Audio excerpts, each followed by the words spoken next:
नमस्कार सर. नमस्ते जी, बोला. सर, स्त्रियांमध्ये कमजोरीची कोणती लक्षणे असतात त्याबद्दल माहिती द्या. म्हणजे त्यांना देखील काही लैंगिक समस्या किंवा कमजोरी असतात का असं विचारायचं तुम्हाला, बरोबर आहे? हो सर. हो हो. खूप छान, खूप छान. कारण सर्वांच्या भगिनींना विचार असेल हा प्रश्न, पण तुम्ही विचारला त्यामुळे तुमचं अभिनंदन आणि कौतुक. अतिशय ग्रँटेड पकडलं जातं की काही नाही म्हणे, म्हणजे स्त्रियांना काय त्यांना काही असं इझिली अराऊज होतात किंवा इट इज ग्रँटेड की त्यांना काही करायची गरज नाही किंवा त्यांना काही प्रॉब्लेम नसतोच. आणि याच्यामुळे एवढी अनमन होते. आता तुम्ही पाहिलं स्टोरीमध्ये की ज्या पद्धतीने ओळख न करता नवीन पार्टनर आहे, जवळीक न करता की त्याला प्रेम म्हणजे काय हे तुम्ही विसरत चाललेले. आणि पहिल्या दिवशी पहिल्याच तासामध्ये त्याने ॲक्टिव्हिटीज नाव काढल्यामुळं त्यांनी 6 महिन्याची पनिशमेंट दिली.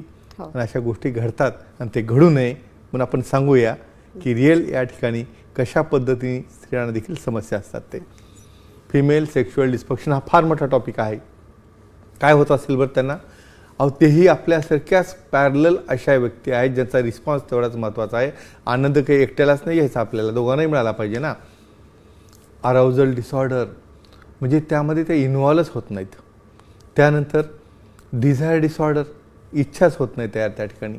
ऑर्गॅझमिक डिसऑर्डर की त्यांना क्रिया ही इतक्या कमी वेळ केली जाते किंवा त्यामध्ये ते रस न आल्यामुळे त्यांना त्या ठिकाणी आनंद किंवा ऑर्गॅझम मिळत नाही किंवा तृप्ती मिळत नाही.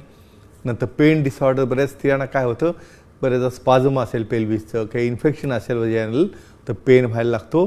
आणि ड्रायनेस डिसऑर्डर म्हणजे हार्मोनल चेंजेसमुळे त्या ठिकाणी कोरडेपणा येतो.